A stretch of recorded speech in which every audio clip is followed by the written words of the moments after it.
Uma criança de 4 anos desenha um mapa climático da Amazônia com precisão cartográfica, que meteorologistas levam anos para dominar, incluindo coordenadas exatas de pontos de desmatamento ainda não detectados por satélites. Ele chora ao ver imagens da floresta na televisão, sussurrando com voz trêmula. Eu vi quando as árvores pararam de respirar. Estava lá. O céu ficou vermelho. O que acontece quando um menino que mal aprendeu o alfabeto descreve eventos climáticos futuros com detalhes que nem climatologistas conseguem prever?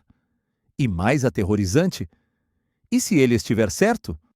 Era uma tarde quente de outubro quando tudo começou. Bernardo Alves Cardoso, com apenas 4 anos, brincava no quintal da casa da família em Santarém, no Pará, construindo pequenas torres com blocos de madeira. Camila Cardoso, jornalista ambiental de 34 anos que cobria justamente as questões da Amazônia, observava o filho da janela da cozinha enquanto preparava o jantar. Ela sempre percebera algo diferente em Bernardo, uma sensibilidade incomum para sua idade. Mas naquela tarde algo mudou. Bernardo desenhava no chão de cimento com giz colorido, traços firmes e precisos que não combinavam com a coordenação motora de uma criança tão pequena. Camila sentiu um arrepio percorrer sua espinha quando se aproximou e viu o desenho. Não eram rabiscos infantis. Era um mapa detalhado da bacia amazônica, com linhas que pareciam representar rios, áreas sombreadas que sugeriam desmatamento, e números, dezenas de números escritos ao lado de pontos específicos. Os olhos castanhos de Bernardo, incomuns em sua profundidade, pareciam carregar décadas de memórias, enquanto ele continuava desenhando, alheio à presença da mãe. Mamãe, eles vão fingir que concordaram, mas não vão fazer nada, disse Bernardo com naturalidade desconcertante, sem tirar os olhos do desenho. Na reunião grande de 2031, eu vi. O Rio Negro vai secar em 3 lugares, aqui, aqui e aqui.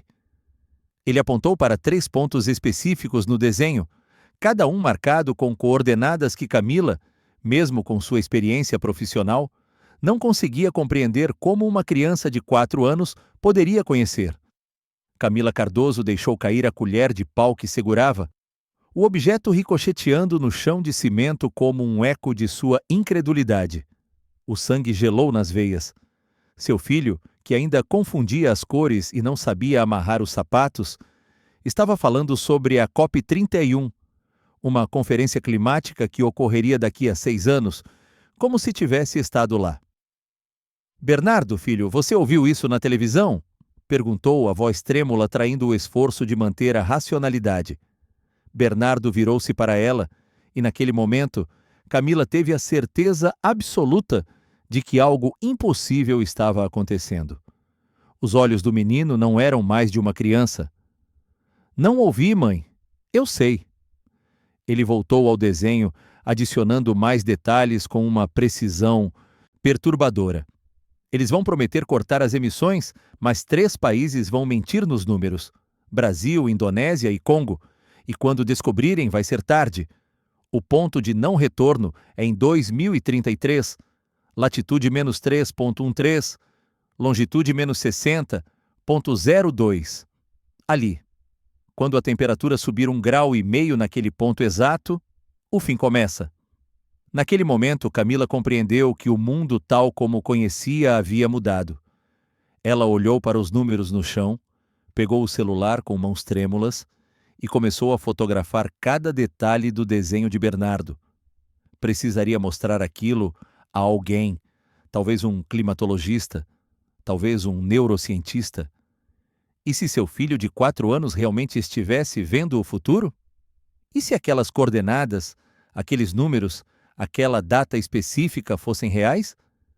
A temperatura pareceu cair alguns graus, e Camila sentiu que carregava um peso que não deveria existir, um conhecimento que não deveria pertencer a uma criança, muito menos a ela.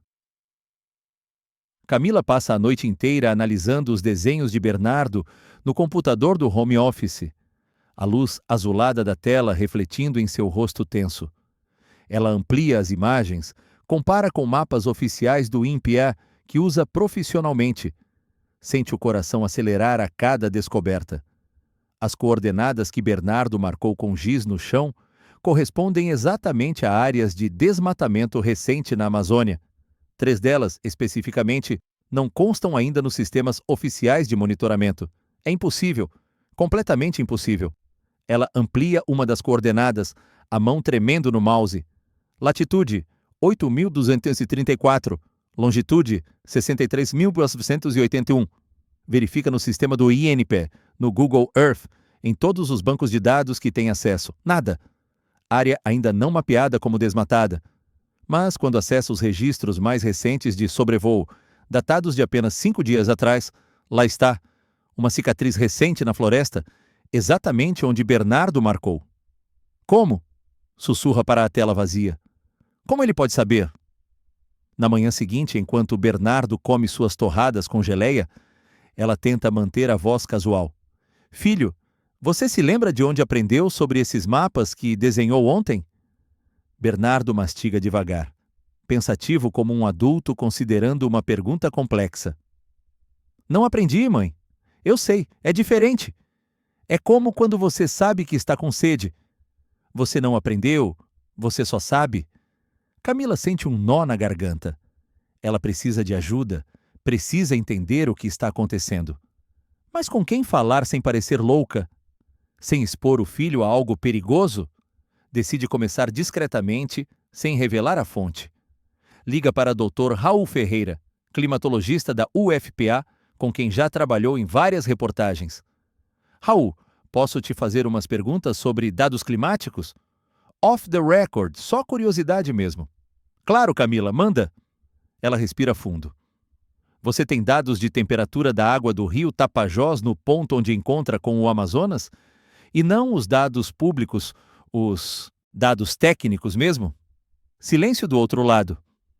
Camila, esses dados são de relatórios internos, ainda não publicados. Por que você quer saber? Ela olha para Bernardo, que desenha tranquilamente na sala. Só me confirma uma coisa. 23,7 graus? O silêncio que se segue é longo demais. Camila, de onde você tirou isso? É exatamente 23,7. Acabamos de medir na semana passada. Quem te passou essa informação? Nos dias seguintes, Bernardo continua desenhando. Mapas cada vez mais complexos, agora com detalhes sobre fluxos de carbono, umidade relativa do ar, velocidade de ventos. Ele adiciona legendas em uma caligrafia surpreendentemente organizada para uma criança que mal domina o alfabeto. Cebers 4A não consegue ver ali. Tem nuvem sempre. Escreve ao lado de uma coordenada específica. Camila verifica. Ele está certo. O satélite sino-brasileiro realmente tem dificuldade de monitorar aquela área devido à cobertura persistente de nuvens. Na terça-feira, Bernardo faz uma previsão específica durante o jantar. Mãe, vai chover muito em Manaus daqui a 3 dias. 87 milímetros em 4 horas. A televisão vai falar que alagou a Avenida Constantino Neri. Ricardo Cardoso, o marido, professor de geografia, ri suavemente. Filho, você virou meteorologista agora? Mas Camila não ri. Ela anota a previsão, com data e hora, testemunhas presentes. 3 dias depois, na sexta-feira, às 18 horas, começa a chover torrencialmente em Manaus. A precipitação é tão intensa que, em questão de horas, as ruas principais começam a alagar. Camila assiste ao noticiário local com o coração disparado.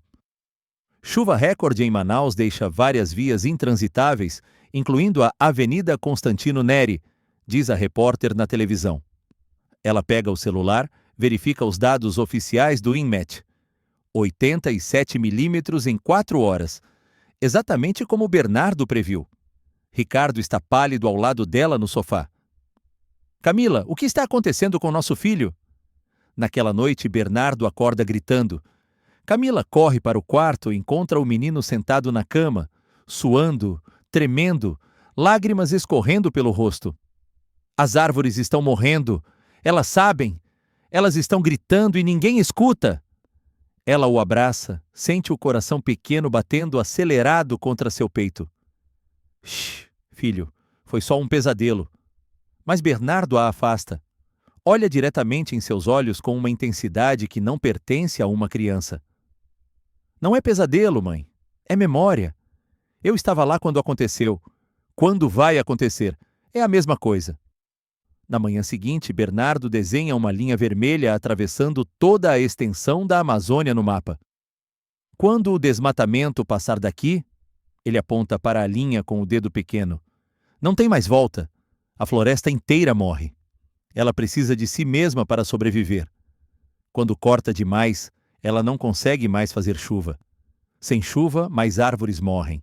Mais árvores morrem, menos chuva. É um círculo que cai. Ricardo pega o desenho, analisa com olhos de professor.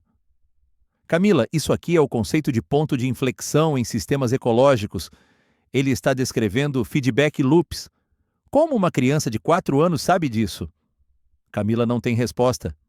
Ela só sabe que precisa agir, precisa entender, precisa proteger o filho ao mesmo tempo em que descobre o que está acontecendo.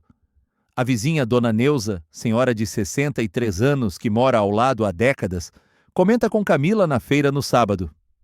Seu menino é especial, Camila. Ontem ele olhou para minha neta, a pequena Sofia de 2 anos, e disse uma coisa estranha. Disse que quando ela crescer, não vai ter água limpa para beber, que os rios vão estar sujos demais. Assustou a menina, tadinha. Na escola Pequenos Brilhantes, a professora Clara Mendonça pede uma reunião urgente. Camila chega apreensiva na segunda-feira após o horário das aulas. Clara mostra um desenho que Bernardo fez durante a atividade artística. É a sala de aula da escola, perfeitamente reconhecível, mas submersa em água.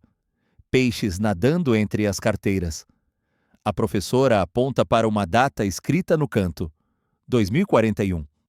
Camila, quando perguntei o que era isso, Bernardo disse que a escola vai inundar, que o rio vai subir tanto que vai cobrir tudo. As outras crianças ficaram assustadas. Algumas começaram a chorar. Camila sente as pernas fraquejarem. Ela se senta na cadeirinha pequena, feita para crianças, sentindo-se estranhamente pequena também. Clara, meu filho está dizendo coisas que eu não consigo explicar. Coisas impossíveis de saber. Eu mesma estou tentando entender. Naquela tarde, Camila toma uma decisão. Ela não pode mais protelar. Liga para Dr. Raul Ferreira e marca um encontro presencial. Raul, preciso te mostrar uma coisa. Mas você tem que prometer que vai manter sigilo absoluto até entendermos o que está acontecendo. A voz dele está séria. Camila, você está me preocupando. O que está acontecendo? No dia seguinte, Dr. Raul Ferreira chega à casa da família Cardoso. É um homem de 52 anos, cabelos grisalhos, óculos de armação discreta, conhecido por sua seriedade acadêmica e ceticismo científico. Camila espalha na mesa da sala todos os desenhos de Bernardo das últimas 2 semanas. Mapas, coordenadas, dados, previsões. Dr. Raul se inclina sobre a mesa, pega uma lupa que carrega sempre no bolso da camisa, examina cada detalhe. O silêncio se estende por longos minutos. Quando ele finalmente levanta os olhos, está pálido. Camila, esses modelos, essas projeções, elas correspondem a simulações que fizemos no laboratório, dados que ainda não publicamos, alguns nem compartilhamos fora da equipe. Ele aponta para o mapa com a linha vermelha. Esse conceito do ponto de inflexão, essas coordenadas exatas, onde modelamos que o ecossistema amazônico entra em colapso irreversível, isso é informação sensível. Governos não querem que vaze porque gera pânico. Camila respira fundo. Raul, preciso te contar uma coisa e você vai achar que enlouqueci. Ela faz uma pausa. Quem desenhou isso tudo foi meu filho, Bernardo. Ele tem 4 anos. Dr. Raul fica absolutamente imóvel. Olha para Camila, depois para os desenhos, depois para a porta da sala onde Bernardo brinca no quintal, visível através da janela. Isso não é possível. Mas sua voz carrega dúvida, não certeza. Camila, criança de 4 anos não tem desenvolvimento cognitivo para entender sistemas complexos. Ela mal domina conceitos básicos de causa e efeito. Eu sei, responde Camila, a voz trêmula. Por isso estou te mostrando. Preciso saber se estou louca ou se algo impossível está acontecendo na minha casa. Ela conta sobre a previsão da chuva em Manaus, sobre os dados de temperatura do rio Tapajós, sobre as coordenadas de desmatamento que ainda não eram oficiais. Dr. Raul ouve tudo em silêncio, o rosto cada vez mais perturbado. Eu preciso conversar com ele, diz finalmente. Camila chama Bernardo, que entra na sala com a tranquilidade de sempre, mãos ainda sujas de terra do quintal. Dr. Raul se agacha para ficar na altura do menino, forçando um sorriso que não consegue disfarçar completamente sua ansiedade. Oi, Bernardo. Sou o tio Raul. Sua mãe me mostrou seus desenhos. São muito bonitos. Você pode me contar como aprendeu a fazer esses mapas? Bernardo inclina a cabeça, observando o Dr. Raul com curiosidade. Eu não aprendi, tio. Eu sei. É como o senhor sabe sobre as nuvens e a chuva. O senhor estudou, mas eu só sei. Eu vejo. Ele aponta para a própria cabeça. Aqui dentro tem tudo. O que já aconteceu e o que vai acontecer. É tudo a mesma coisa, sabe? Só que vocês grandes só conseguem ver um pedaço de cada vez. Dr. Raul sente um arrepio percorrer sua espinha. A naturalidade com que Bernardo fala sobre conceitos de tempo não linear é perturbadora. Bernardo, você disse que estava lá na reunião de 2031?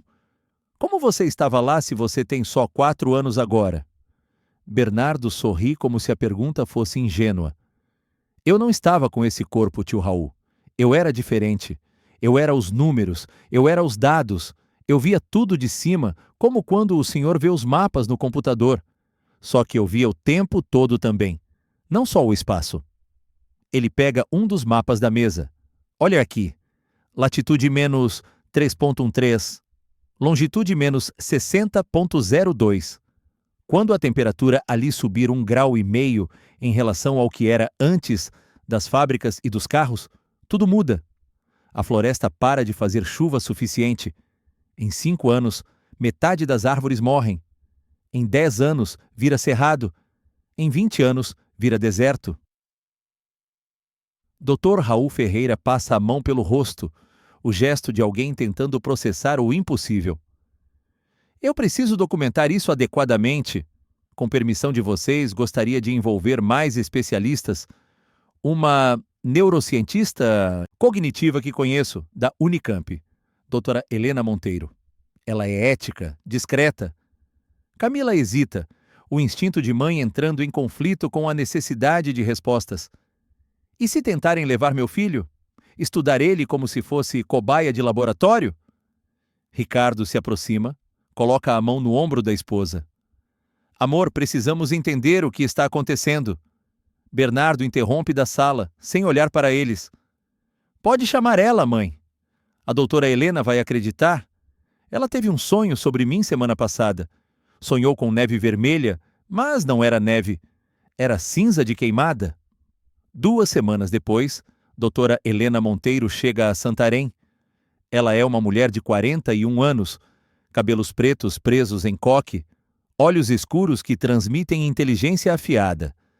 Traz equipamento de gravação, questionários, testes cognitivos. A sala foi transformada em espaço de avaliação improvisado. Antes que ela possa se apresentar formalmente, Bernardo a interrompe. Você sonhou com neve vermelha, doutora? 3 vezes na mesma semana. Você acordou com medo, mas não contou para ninguém. O rosto de doutora Helena perde toda a cor. Como você sabe disso? A voz sai mais aguda que o pretendido. Bernardo responde suavemente. Não era neve. Era cinza de queimada. A Amazônia inteira queimando. Você sonhou com o que vai acontecer se eles não pararem? Doutora Helena precisa se sentar. Toda sua formação científica vacila diante do impossível. Ela recompõe-se, aplica testes de desenvolvimento cognitivo. Bernardo performa perfeitamente dentro da média para sua idade. QI normal, coordenação motora típica, vocabulário adequado. Uma criança absolutamente normal. Mas quando o tema muda para questões climáticas, algo muda nele. Seus olhos adquirem foco diferente. A voz ganha cadência que não combina com 4 anos. Bernardo, vou te mostrar um mapa em branco da Amazônia. Quero que você marque onde as árvores estão sendo cortadas. Ela coloca na mesa um mapa sem indicações. Bernardo pega lápis vermelho e marca 23 pontos específicos, precisos como alfinetes. Dr. Raul acessa sistemas de monitoramento por satélite, cruza coordenadas. Seu rosto fica tenso. Helena, 23 de 23, todos corretos. 8 deles em áreas sem monitoramento oficial completo. Bernardo, pode me contar o que vai acontecer na COP31? Pergunta Dr. Helena. Bernardo coloca o lápis na mesa. Brasil vai prometer reduzir 73% das emissões. Vai conseguir só 31%? Indonésia vai mentir nos dados sobre turfa. Congo vai desviar dinheiro. Quando descobrirem em 2033 vai ser tarde. Como você pode saber isso se é daqui a 6 anos? Bernardo a olha com aquela expressão já familiar. Eu estava lá. Eu era uma informação. Eu era os dados. E depois vim para cá, para esse corpo, para avisar. Porque até 2033 ainda dá tempo. Naquela noite, reunião se estende até às 3 da madrugada. Não há explicação neurológica para isso, admite Helena. Nada na ciência explica o que esse menino sabe. Dr. Raul digita furiosamente. Bernardo, você pode fazer uma previsão testável? Algo em poucas semanas? Bernardo, de pijama, aparece na sala. Daqui a 11 dias, satélite Aqua da NASA vai detectar anomalia térmica em Rondônia. Latitude menos 10,847, longitude menos 62,913, temperatura vai subir 4,3 graus em 6 horas, fogo subterrâneo de turfa. Dr. Raul documenta tudo com timestamp e testemunhas. 11 dias depois, exatamente às 14 horas e 23 minutos, recebe alerta da NASA. Anomalia térmica. Coordenadas exatas. Incêndio subterrâneo de turfa. Elevação de 4,2 graus em 6 horas, exatamente como previsto. Dr. Raul liga para Helena, voz quebrada. Aconteceu, tudo. Isso é impossível, impossível. Dr. Raul contata Dr. James Mitchell, climatologista da NASA. Envia dados anonimizados. Resposta vem em 48 horas. Raul, preciso saber a fonte. Esses modelos são mais precisos que nossos supercomputadores. Videoconferência sigilosa. NASA, INPE, Unicamp. Bernardo participa no colo da mãe. A criança na tela causa surpresa visível. Dr. Mitchell, 63 anos, veterano de décadas, ajusta óculos várias vezes. Dr. Ferreira, essa é a fonte? Uma criança? Dr. Mitchell testa diretamente. Bernardo, qual será a concentração de CO2 em março de 2027? Bernardo responde sem hesitar. 432 partes por milhão. Vai ser recorde. 3 vulcões vão entrar em erupção em janeiro e fevereiro de 2027. Monte Etna, Merapi, Cotopaxi vai liberar muito CO2 extra. Silêncio absoluto. Dr. Mitchell anota, mãos tremendo. Bernardo adiciona. Vocês vão tentar me estudar, fazer exame no cérebro, mas não vão encontrar nada diferente. O que eu tenho não está no cérebro, está na informação que eu acesso. Eu sou ponte. Vocês dividem o tempo em pedaços, mas é tudo junto. Exames neurológicos completos no Hospital Sírio-Libanês. Dr. Alexandre Furtado conduz ressonância, eletroencefalograma, tomografia. Resultado: cérebro absolutamente típico para 4 anos. Nenhuma anomalia, nenhuma explicação física. Dr. Mitchell propõe teste definitivo. Prever evento climático com 60 dias de antecedência. Algo imprevisível. Bernardo aceita o desafio. Posso fazer melhor. Vou dizer onde e quando vai acontecer o primeiro grande incêndio de 2026. 15 de novembro de 2025, testemunhas internacionais via videoconferência, Bernardo profetiza.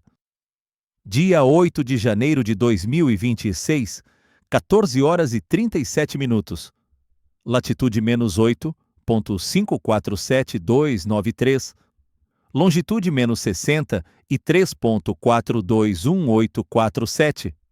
Candeias do Jamari, Rondônia, começa com raio, umidade 34%, vento sudeste 23 km por hora, 1.847 hectares.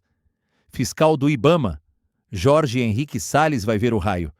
Celular sem sinal por 23 minutos. 8 de janeiro de 2026, 14 horas e 37. Câmeras do INPE detectam raio. Coordenadas exatas. Incêndio inicia. Jorge Henrique testemunha. Celular sem sinal por 23 minutos. 3 dias depois, 1.847 hectares queimados. BBC, CNN, Al Jazeera noticiam. Cada detalhe confirmado. Representantes do Ministério do Meio Ambiente envolvidos. Dr. Raul defende proteção de Bernardo mais uso de informações. Doutora Helena pergunta diretamente. Bernardo, avisar sobre o quê?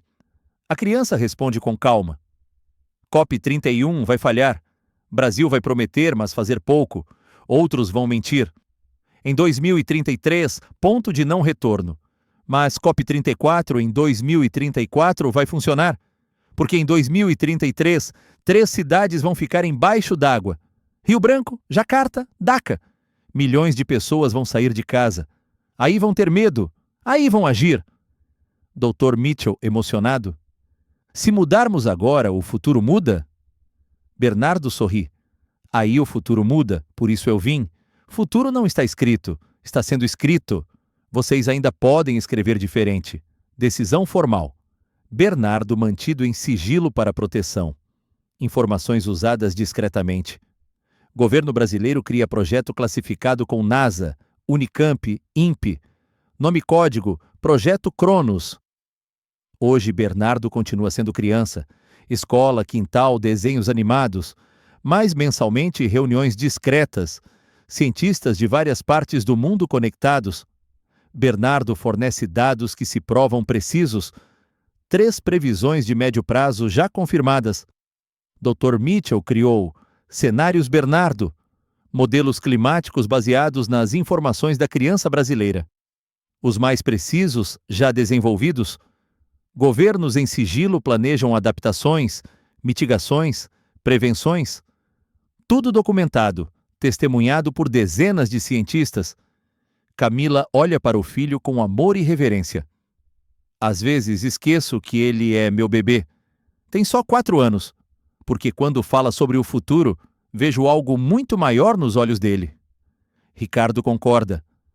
Mas ele ainda precisa que a gente amarre o sapato. Ainda chora quando cai. Como pode ser 2 ao mesmo tempo? A pergunta que mantém todos acordados não é mais se Bernardo está certo sobre 2033, sobre o ponto de não retorno, sobre a COP31. A pergunta é: estamos dispostos a mudar a tempo? Porque se uma criança de 4 anos consegue ver o futuro, talvez seja porque o futuro está gritando para o presente, implorando para ser mudado. O fim começa lá. Latitude menos 3,13, longitude menos 60,02. Quando a temperatura subir 1,5 graus. Mas o começo do quê? Isso depende de nós. Depende de acreditarmos no impossível. Depende de agirmos baseados no conhecimento de uma criança que não deveria saber. Depende de decidirmos se somos corajosos o suficiente para mudar antes que seja tarde. E você? Acredita que o futuro pode ser visto, acessado, mudado? Ou acha que Bernardo é apenas sorte estatística improvável? Deixe sua opinião, porque talvez sua resposta também faça parte do futuro que ainda está sendo escrito.